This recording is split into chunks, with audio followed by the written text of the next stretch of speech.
So today my message is going to be a little bit different. Today I want to talk to you out of what is just happening right now this week. And I'm in the middle of a lot of mixed emotions, and I feel this moment in a really visceral way. So I just want you to stay with me, because we were so looking forward to having our first live experience here at Mosaic in Hollywood, live worship with our band. MSC was going to lead us in worship. I was going to bring a message this Sunday night. This room was going to be filled with people we love and new friends we have not yet met. And we knew it was going to be an exciting, beautiful, extraordinary experience. And we've patiently waited for over a year and a half to be able to do this again. We've all faced a national crisis, a global crisis of a pandemic, of a quarantine. And for those of us who live in cities like Los Angeles, San Francisco, Seattle, Portland, New York, the ramifications and consequences of this pandemic and quarantine have even been more severe than in so many other places across the country. And so we've been waiting. We've been good neighbors. We've been a part of the community. We've cared for our city. We've been really careful to be respectful and responsible as a community of faith. But we are finally going to get to open. And then on Thursday, we get a ping. I don't know about you, but my emotional response to pings have changed dramatically over the last year and a half. And suddenly we saw that the city of Los Angeles had determined to change the requirements to implement a mask mandate on Saturday night at midnight. And even though the CDC was not recommending that, and even though the state of California was not necessarily moving in that direction, our city was, and that had a direct effect on us. And we had intended for that July 18th celebration to film the worship experiences, to have 3 or 4 different sets of worship, just absolutely make it an extraordinary experience, but to film our community coming together and singing and laughing and praying and celebrating together. And we knew we could not create the environment and the experience that we wanted to with the mandate. So I made the hard decision of canceling the event. And I've had to settle in that. And I've had all kinds of conversations and experiences. And in the midst of all of it, you ever feel like you just can't get a win? They just keep taking L's and you can't get that W. And I mean, frankly, if you're like me and you're a Clipper fan, you know exactly what I'm talking about. It seems like every single time that we have an opportunity to actually win it all, we just have something happen to us. And so even this year, I thought, this is the Clippers' year. I mean, the Lakers were eliminated, and it seemed like the Red Sea was parted so we could go through to the promised land, and Kawhi just hobbles off the court. And even though without him, there was a team that just rose up and did so well. And I got to tell you, I'm still like a huge Clipper fan, but we just keep taking the L's. You can't seem to get the W. And frankly, that's the way I felt this week. I mean, how many losses do we have to take to get a win? And how many challenges do we have to face that we have to overcome? And that's what I really want to talk to you about. I want to talk to you about when you lose to win. Because I want to take a few minutes as your pastor and as the spiritual voice and leader of this community we know of as Mosaic, to explain to you why I've made the choices I've made and why we're taking this particular path and doing it this way. Because a lot of people said to me, why haven't you opened up? Why aren't you standing up against the government? Why aren't you just going ahead and having public worship? And why are you being so cooperative with what the CDC is saying, with what the state government says, what the city officials say? And I just want you to, for a moment, come with me to the inside of my soul and understand the compass that guides me. I want you to go with me to 1 Corinthians chapter 9. We're going to begin reading in verse 19, and we're going to read through verse 23. Though I am free and belong to no one, I have made myself a slave to everyone, to win as many as possible. To the Jews, I became like a Jew to win the Jews. To those under the law, I became like one under the law, though I myself am not under the law, so as to win those under the law. To those not having the law, I became like one not having the law, though I am not free from God's law, but I am under Christ's law, so as to win those not having the law. To the weak, I became weak to win the weak. I have become all things to all people so that by all possible means, I might save some. I do all this for the sake of the gospel, that I may share in its blessings. I don't know if there's ever been a time in my life where this passage has been more relevant and informative.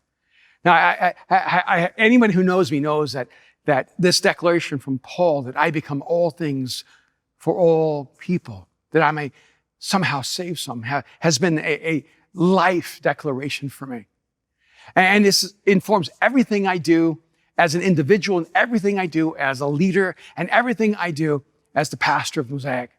Everything I call us to do together as a community is informed by this declaration, but it's in a context of so many tensions. And in fact, if you read it too quickly, you'll miss the struggle that Paul's actually experiencing himself. In verse 19, he opens up by saying, though I am free and belong to no one, I have made myself a slave to everyone. And so right away, in that first verse, he gives us a contrast. He says, I am free. And that is where I begin in my own life. And I want you to realize that this is where everyone who's a follower of Christ begins. You're free. And no matter what else is going on, no matter what other factors are involved, you actually have this wonderful reality that you are free. And Paul says, look, I make a lot of decisions about my life. I make a lot of decisions about the way I live my life. There are choices that have to be made. And if you look at some of my choices, you might not understand this, but I am free. And every single day of my life, I remind myself that I live in this incredible gift called freedom. And it's not just the freedom of living in a particular nation or living in a particular time in history. It is the freedom that you experience when you are in a relationship with Jesus. That you're not handcuffed to the opinions of others unless you choose to be. That you don't have to live your life manipulated by what other people say or think or do. That you actually are now fully and beautifully free. And I love how Paul says, though I am free and belong to no one, he's saying, look, every decision I make is not made out of coercion or manipulation or fear or any coercion. He said, I want you to understand that to understand me, you have to understand that I am free. And that for me has been one of the powerful reminders over the last 18 months, that no matter what was going on in the world around me, whatever we're facing with a pandemic and what we face with the quarantine, what we face with the battles for social justice, for racial equality, one of the powerful things that has been constantly a reminder to me is that in every circumstance, I have the freedom to choose what matches my conscience. And I think one of the challenging things in our culture is that so oftentimes we abdicate our freedom for acceptance. We abdicate our freedom for comfort. We abdicate our freedom for lack of conflict. And sometimes it can look like we're conforming, or maybe it's actually more than just an appearance, but a reality. Conforming to the expectations of others around us. But I want you to know, to live the life that God created you to live and to understand how we are moving together as a people, you have to understand we begin here. I am free. And the powerful thing about being free is that you are actually free to make the best choice. See, I think what's funny is a lot of times when we think of freedom, it's the freedom to make your worst choice, right? And that's what we do when we're kids. We break away from our parents, or we break away from social structures, we break away from whatever authority systems in our life because we want to be free to make our own choices. And most of the time, we're not fighting to make a choice that is actually more noble. We're not going to our parents and saying, I don't care what you say. I'm going to live a life of integrity. I don't care what you say. I'm just going to be a person of truth. I don't care what you say. I'm going to live a life of morality and integrity and purity and nobility. We're not usually fighting for the right to be free to be more. We're usually using our freedom to be less. When Paul says, I am free, he's not saying I'm free to be less. He's actually saying I'm free to be more. What would happen if we actually saw our freedom as the freedom to be more? Our freedom to violate expectations, our freedom to violate the status quo, our freedom to elevate above mediocrity, our freedom to not do what is expected, but to go beyond expectation. And that applies in so many different areas in our lives. It can actually be indicative of how we use our money. Just as an example, when people are early on in their faith journey and are trying to figure out how this relationship with Jesus works out and their relationship with the church. So oftentimes what's interesting is that it always comes back to, well, wait a minute. Am I obligated to give? Am I obligated to tithe? Is this something I have to do?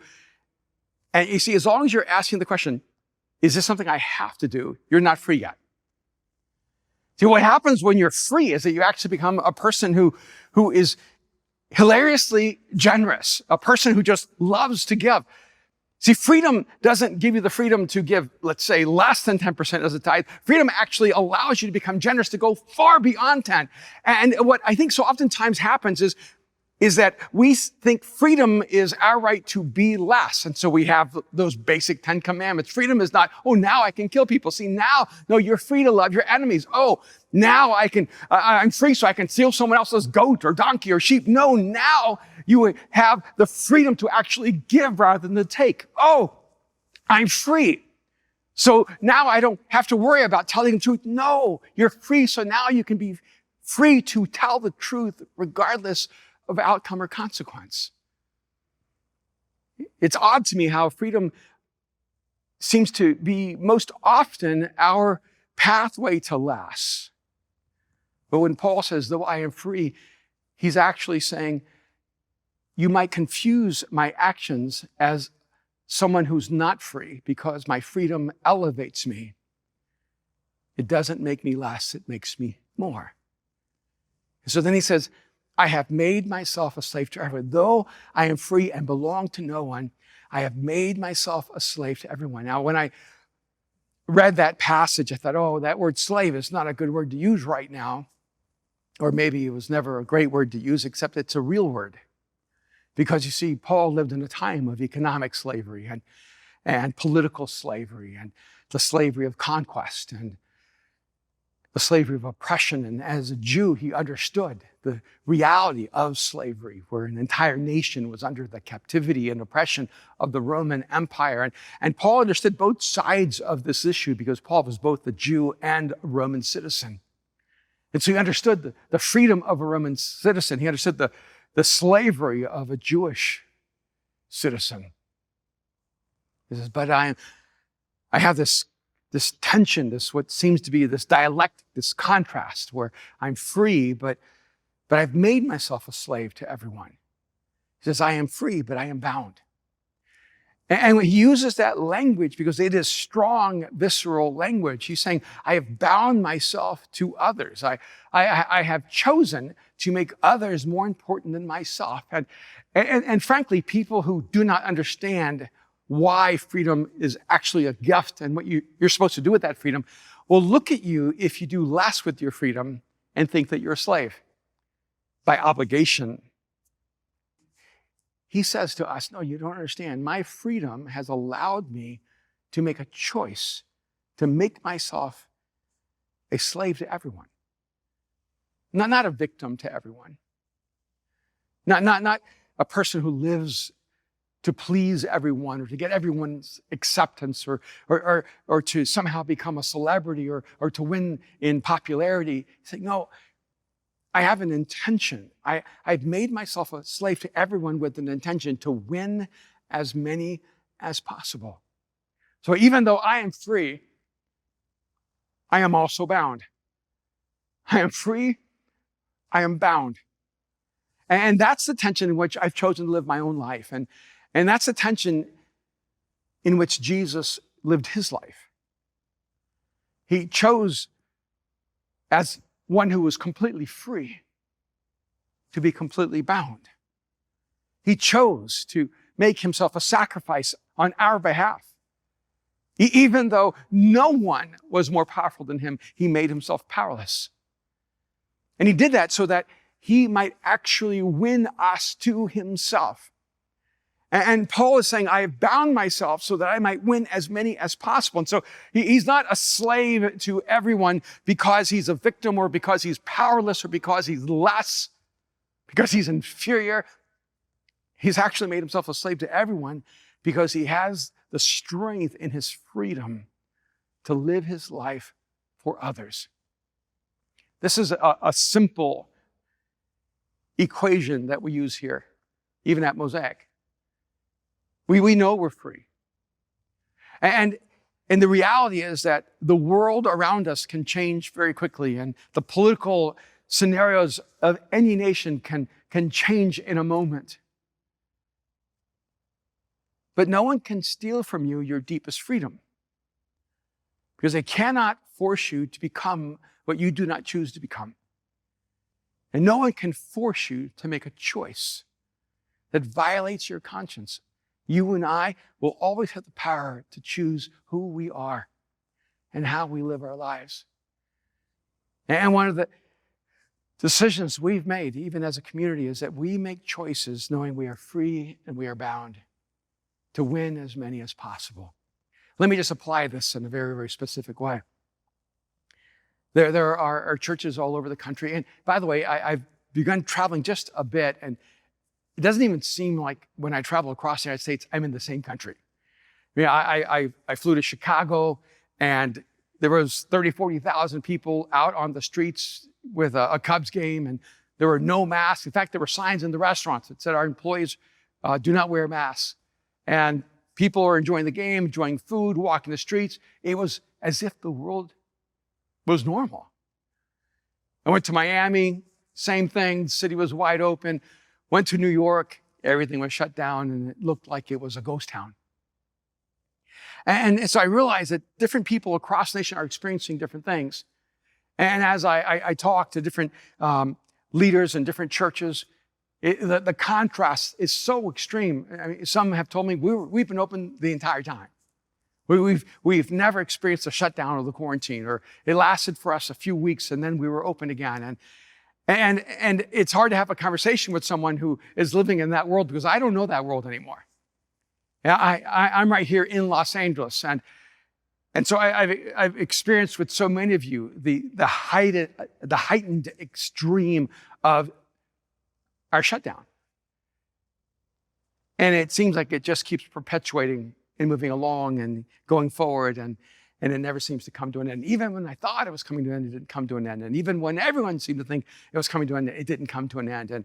And so I've had other pastors, and I get DMs and comments and people saying, wait a minute, why aren't you opening up? Well, wait a minute, why aren't you guys going against the government? Why aren't you taking a stand? In fact, in the middle of this political season in California, I've had people say, come on, we need to rise up as the church and take a stand against the government. And one of the things that really strikes me is that even though I understand their sentiment, I actually have a different end game. Because my end game, as crazy as it sounds, isn't actually religious freedom. My end game is to win as many as possible. See, I want religious freedom. I hope against hope that so many of the things that seem to even be focused on the church itself in a negative way are just perceptions and not realities. But I want you to understand something, that I want to make sure that we're in the right battle, because why get a win if the win actually isn't the win you're supposed to get? It's so important to make sure that we're in the right game and that we're winning the battle that actually matters. Paul says, look, I want to make sure you understand what I'm trying to win. I'm not trying to win my personal rights. I'm not trying to win my right to live a certain way or to speak a certain way or to be a certain way. He said, I'm actually trying to win as many as possible. And so I want you to know that as I've been processing decisions, I haven't processed those decisions based on what I want or even what I feel like I need. I haven't processed those decisions based on what I think should even be allowed for the church, or I haven't been processing these decisions based on my view of government or the relationship to the crisis with the pandemic. I've been processing all these decisions based on how do we posture ourselves in such a way that people without Jesus would see the love of Jesus in us and through us. Because our outcome game here, our W, is winning as many as possible. I think of the Warriors' 73-win season where they won more regular season games than any other team in history, only to lose the finals. You can feel like you're winning and then actually lose the game that matters.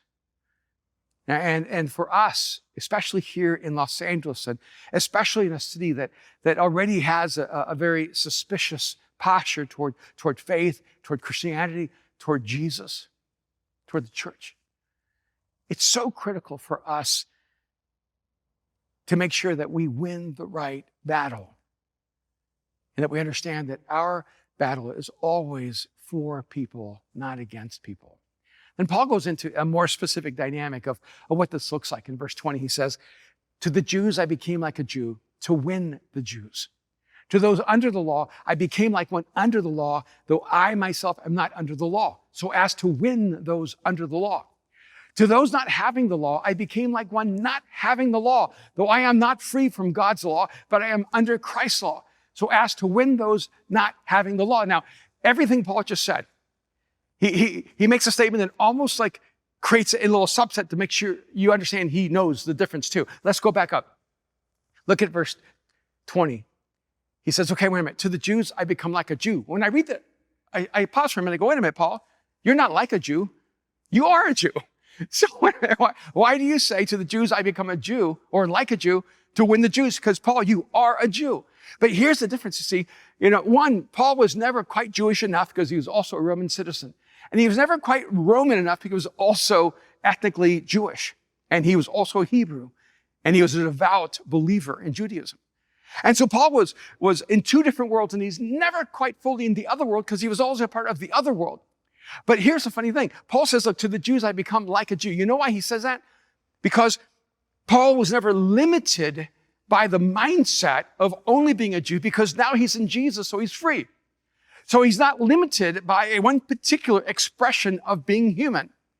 He can now actually transcend beyond that. So he says, no, but wait a minute. When I'm relating to those who are Jewish, I become like a Jew because I want to win the Jews. I want to find those areas where I resonate and they resonate with me. I want to make sure there's a connection, a human connection between me and the Jews. And then he says, to those who are under the law, because those are the Jews, I became like one under the law. And then he adds this little parenthetical thought. Though I myself am not under the law. He wants you to understand, wait a minute. I'm not under the law psychologically. I'm not under the law spiritually.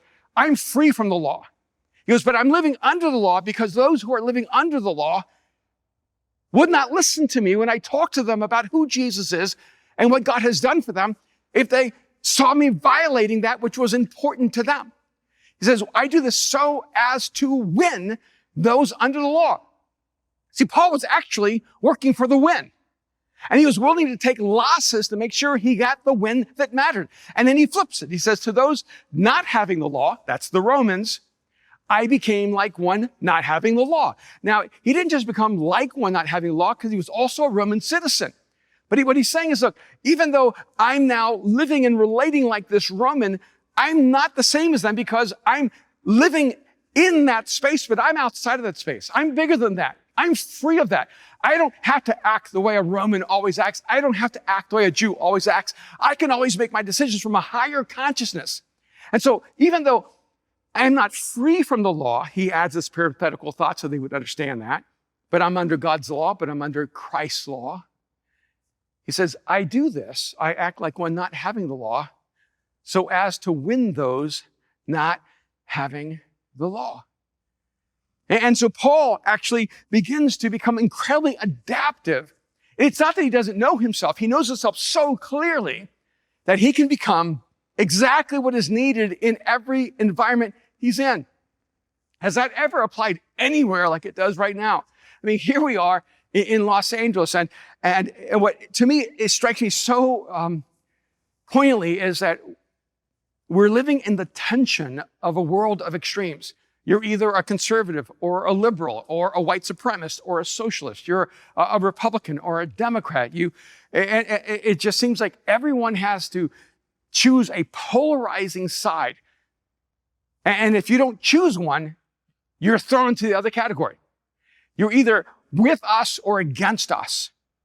And what really strikes me is that the wisdom of Paul has been lost in our time. And people want me all the time to pick a side.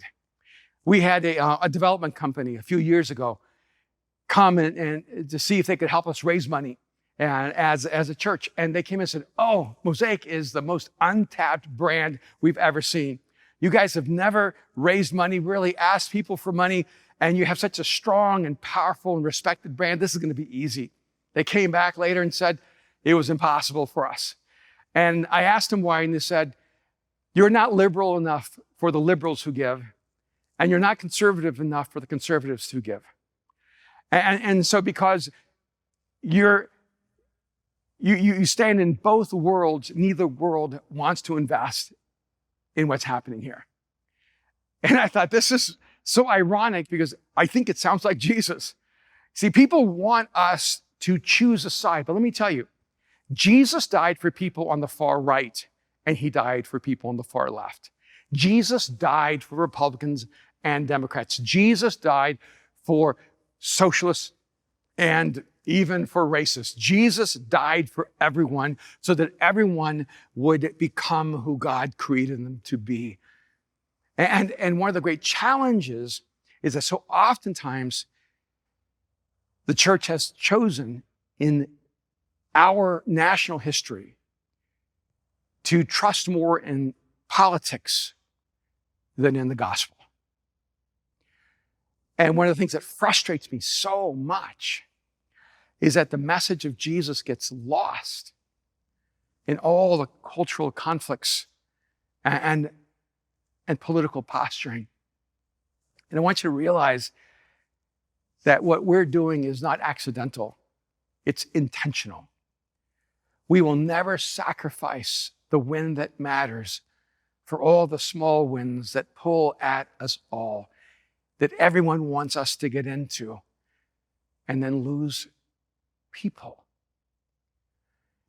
We are here with one singular intention: to be proof of God to a world that desperately needs him, to be proof that Jesus stepped into human history 2,000 years ago, died on the cross on our behalf, rose from the dead, and that he is here in this moment, present everywhere, longing for every single human being to discover the forgiveness that he brings through his death on the cross and the life that he brings through his resurrection. And Paul says, I become like one under the law for those under the law, and I become like one without the law for those who do not have the law. And Paul says, and I understand the nuances of this. He goes, I get this, but I want you to understand that when you are free in Jesus and you're bound in him, it creates in you a higher consciousness. It creates in you a new way of seeing how to live this life. And I want to read verse 22, and it's one of the hardest verses for me to read. It says, to the weak I become weak to win the weak. I never really think of myself as a weak person. In fact, I would say that I probably carry a bit of my identity in being strong, being able to overcome sickness, be able to overcome injuries, to be able to to defy aging. I really have a high value for strength. And one of the great challenges, even in this week, was when I decided to cancel our gathering. Someone I care about deeply, someone I respect, looked at me and says, people are going to see you as weak. And when they said that, those words just seeped into me and they cut so deep because I don't want to be perceived as weak. And you ever push back and respond to something, but it already got into you? So I pushed back and I said, no one sees me as weak, but there's other little voice going, you see, you're just going to be seen as weak. And then this passage just came flooding into my soul. That when you're going for the win, when you choose to lose to win, you have to just come to that place where I am free and I am bound, but I'm also egoless. Now, I found in my own life that the worst decisions I make are fueled by my ego. The worst decisions I make are fueled by what I think other people are going to say about me or think about me or feel about me. The most powerful decisions to make, the wisest decisions I ever make as a person, is when I actually let go of my ego and don't even allow to be factored in how others may think about my choice, but what is the choice that creates the most good. When Paul says, to the weak I become weak, to win the weak. Paul's actually saying, not that he is weak. In fact, you can't even do this if you're weak. Because if you're weak, you don't become weak to win the weak. You're just weak. You actually have to have a strength of character, a strength of resolve, a strength that is a moral compass that presses more powerfully within you than everything around you. No circumstance can shape who you are. And Paul says, no, you need to understand. You think I'm weak. Because I think what's happening is that Jewish Christians were looking at Paul and those who are not yet followers of Christ out of Judaism were looking at Paul saying, look, you're so weak. You've conformed to the Romans. And the Romans were looking at Paul and saying, look, you're so weak. You're conforming to the Jews. And I think everyone was looking at Paul saying, you are so weak because you keep adapting and changing and caring about how these people think about your actions. And Paul's saying, no, you don't understand. To the weak I become weak. Paul understands that their limited view of reality, their limited understanding of God, their limited understanding of what it means to be human was actually a weakness on their part. And he could argue them all day long, but he wasn't trying to win the argument. He was trying to win the person. I think one of the most difficult things in life is to lose the battle so that you can win the war. I think one of the most challenging things in life is to lose an argument so that you can win the person.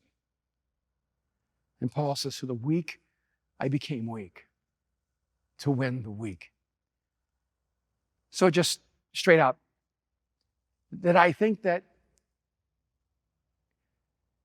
what happened this week should have happened? No. Was I mad when I saw that there was a mask mandate that was implemented for Saturday night at midnight? Absolutely. And frankly, I did some follow-up and it was Thursday. I thought to myself, wait a minute, if this was really a health crisis, why wasn't the mandate implemented tonight, Thursday night at midnight? Or why wasn't it implemented on Friday night at midnight? And I have to tell you that my instincts tell me that it was on Saturday night at midnight because churches meet on Sunday. And it made me angry. And then I called some people and interacted with some people, and I discovered, even through people in Sacramento, that there is a posture of wanting to catch churches to give them a reason to be able to shut us down. Now, I've never talked about this, and I've never said this publicly. I've never tried to make this an us and them issue, but I want you to realize that we are in the middle of political tensions and a spiritual warfare. And so I want you to know that I see this, and I feel it, and I sense it, but I'm not going to try to go to war against the wrong battle. And so the reason we went ahead and closed down is because we want to be here for people who do not yet know Jesus.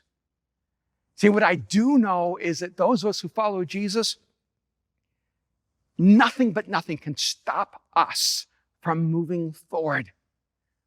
When the pandemic was in the middle of its peak, and yet there were some sporting events, but there were no audiences in the stands. And we were watching, especially the NBA, and you're watching the players play in the bubble, and there's no one watching them. It kind of felt sad. And because there was nobody there cheering them on, and no one there booing them, and no one there yelling at the referees and telling them that they made bad calls. And you can even have a sense that different players were affected by it in different ways.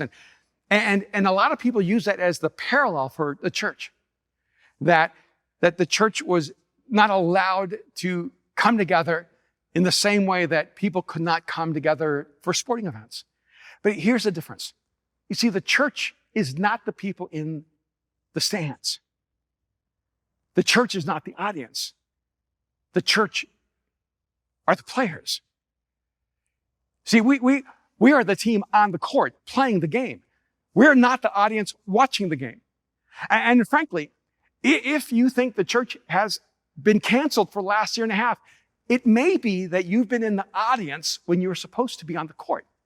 It may be that you were in the audience and you were supposed to be in the game. Because I want you to know something. When people say to me, when's the church going to reopen? I realize those people actually have a very limited understanding of the church. They are the audience. But we've never shut our doors. We've never stopped being the church. Because we were not the audience. We are the team on the court, in the game, thriving in the bubble. And what Paul is actually telling us is, don't underestimate me. See, I may look weak, but I've chose to become weak, to win the week. And I want to challenge all of us who are followers of Jesus. I want to challenge the church across the nation to choose a posture of humility, not to try to become politically stronger, but spiritually stronger. That we realize that even with those who would oppose us, let me just have a moment of paranoia. Let me just for a moment suppose that the shutdown happened at midnight on Saturday night because there really is an intention of let's do what we can to close the church. And I can tell you on multiple times, I actually had people contact me letting me know, hey, there are magazines looking for churches that they can actually highlight as being against science and being the epicenters of spreading COVID. And even this week, got feedback, hey, it just needs you to know, there are people who are strategically trying to set up the church so that the church looks like it's the cause for the spread of COVID and how we're against responsible health choices and not listening to the CDC and against science. And I want you to listen to me for a moment because I don't talk like this often. These things are not incidental, but they are not our principal battle. Because everyone who's against the church are the very people we are for. See, even if there are people who are saying we need to find a way to just end the influence of Christianity, don't be surprised that there are so many documentaries coming out against churches and so many different series coming out against churches. Look, there are pastors who have been faithful to their wives all their lives. There will be no Vanity Fair article about them. There are pastors who have sacrificed their lives. Their husbands and wives have lived sacrificial lives, and their kids have suffered the consequence of decisions to serve others. But there's not going to be a documentary about those people. See, there are people who follow Jesus who have been sincere and have served others and have been sacrificial and are admirable. But you're just not going to see a lot of documentary series or feature films about them because there's just not a story in the good that people seem to be interested in. And so don't be confused when all the stories seem to be skewed in a certain direction.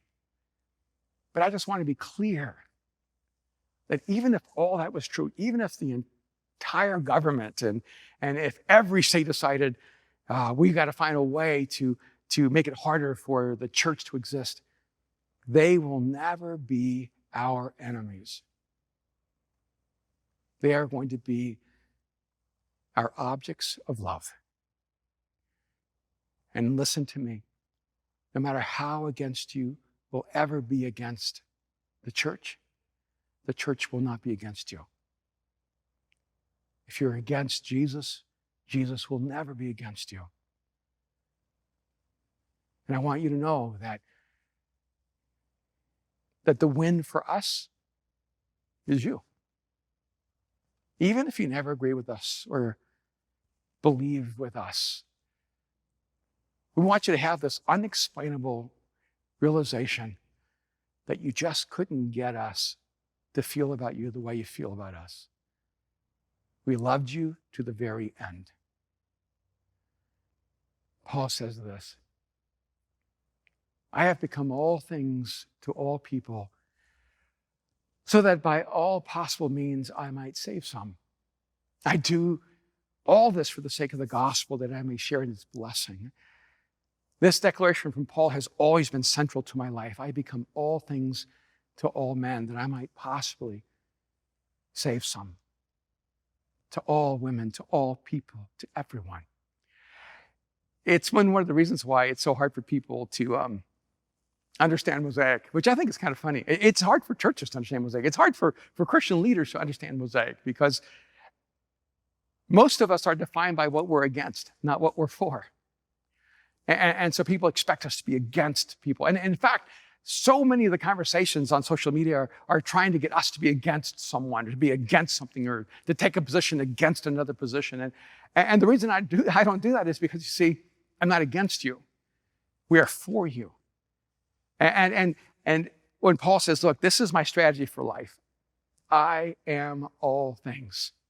Wow, that is power. And we're living in a time where there's so much segmentation. It's white against black. It's Asian against Latino. It's like there's all of this disdain and hatred. It's the rich against the poor and the poor against the rich. It's the right against the left. Right now, the most important questions you get are, which side are you on?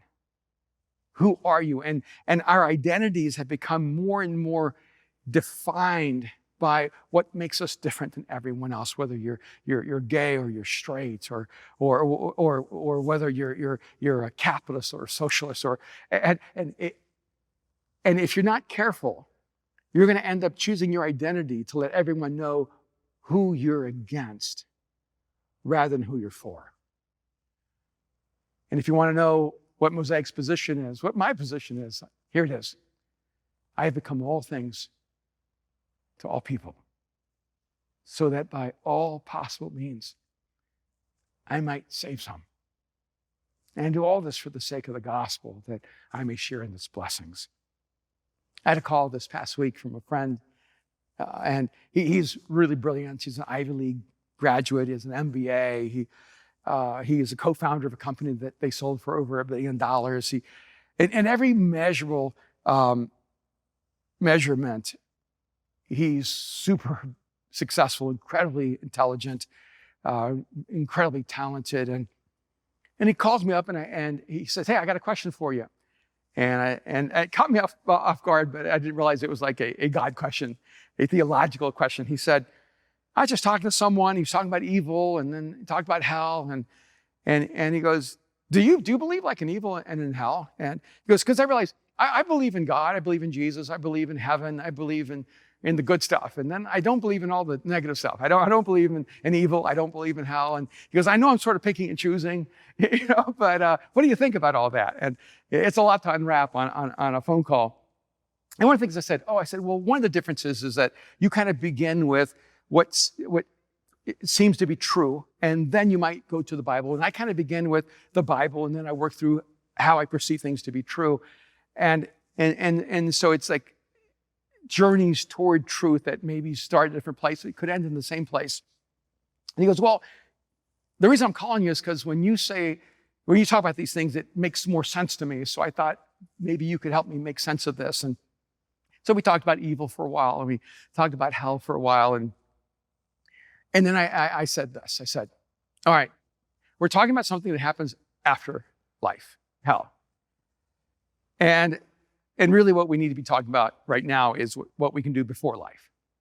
Because there are people in the world right now who are suffering. There are people in the world who are trapped in poverty. There are people in the world who are homeless. There are people in the world who are drowning in desperation and depression. And there are people in the world who are lonely and alone, and they have no meaning in their life and have no purpose. And I said, so why don't we try to do the most good we can in this life, so that we can translate the experience of heaven on earth right now? Because then we can know that in this life, we've done the most good. And I think it'll have an effect on the afterlife as well. And he just paused and he said, yeah, it's a really good idea. And we'll talk more. But I think sometimes we get more fixated on the abstract concepts of evil and good and heaven and hell, rather than the concrete application of, am I trying to win people, to win them to the best life possible for them, to win them to love, to win them to hope, to win them to faith, to win them to life? Because I don't know about you, but I just come across so many people who are barely making it. I can look in their eyes and I just see so much depression and despair, and I see loneliness and disconnection, and it just seems as if there's a tidal wave across our nation of hopelessness and despair. Yes, we've had 600,000 people die of COVID in the United States, but we've had almost 850,000 people die from drug overdose in about that same period of time. I wonder if in the middle of a pandemic and in a fear of dying from a virus, we have lost sight of the fact that human beings were not created to live in isolation. We're not created to do life alone. We're definitely not designed to live in insulated bubbles with 6 feet of separation, with masks that cover our faces. And I know that a health crisis can create a deep sense of concern and fear, and a need for social responsibility as we make choices going forward. But I think in the end, we're not paying attention to the deepest need in the human spirit. There was a season when, of course, I had sense that we're making decisions with the best science we have and trying to protect people from catastrophic health issues. But I think there has been a shift where we're making decisions not based on science, but based on fear. And it doesn't mean that science doesn't inform us, but that it's actually fear that is forming us. And this is the fine line that I've chosen to walk. And I pray that we as Mosaic can walk faithfully with wisdom. I don't want us to do anything to make a statement. I want us to do things to create a posture of humility, of compassion. I want us to always choose the posture that says to those who do not believe, you matter more to us than even our own freedom. You matter to us more than what we long for ourselves. I cannot wait for the day where we fill this room and we sing and we laugh and we worship and we pray, and I cannot wait to see your face. Cannot wait to hug you without hesitation. And I'm convinced that that's what all of us need. We need human community in the context of the life that Jesus brings. But I want you to understand, that's why I want to take a moment and bring this message today, that we're making the choices not out of fear, we're making the choices out of love. We're not making our choices because we're even concerned with the implications of all the legal ramifications. We're making our choices because we care about the people that we serve. And we want the message of Jesus to be heard without obstacle or barrier. So I invite you to join me. By the way, the church is in the game. We're not in the stands. We've never stopped. We've never stopped serving. We've never stopped loving. We've never stopped giving. We've never stopped winning people with love. And that is one thing I know for certain will remain true in the future. Nothing but nothing can stop the love of Jesus from reaching hearts that are desperate to find that love. And maybe even right now, you've been listening to this message and you've been in the middle of an inside conversation with Mosaic. But I want you to know that the reason we're here is for you. If you happen to be listening right now and you have not stepped into a relationship with Jesus, you've never crossed the line of faith, I want you to know you are why we do what we do. And you are why we are willing to sacrifice to do this in a way where the message of Jesus resonates with you. We want to be proof that God is here for you. And maybe you're listening right now and you know that what you need is Jesus in your life, and that you need his forgiveness, that you need his freedom, you need his love in your life. I just want to encourage you right now, just take a moment right now, wherever you are, and just open up your life to Jesus and pray this simple prayer: Jesus, I give you my life. There's no magic in that. It's just a declaration of relationship. When you turn to God and you say, Jesus, I give you my life, it gives Jesus that permission he waits for to come into your life and to bring you into intimate relationship with him. You see, God is a gentleman and he will never force himself on you. As much as he knows you need him, as much as he knows you're exactly in that place where he could change everything for you, as much as God knows that he is exactly what you need, he will not force himself on you. But that moment you open up your life to him and say, Jesus, I give my life to you. He receives that invitation, comes into your life. He forgives you of your sin, and he moves you into freedom. Let me encourage you to do it right now, and then to let us know that you've made that commitment so that someone in our community here can reach out to you and help you in your journey of faith. We love you guys. We'll see you next week.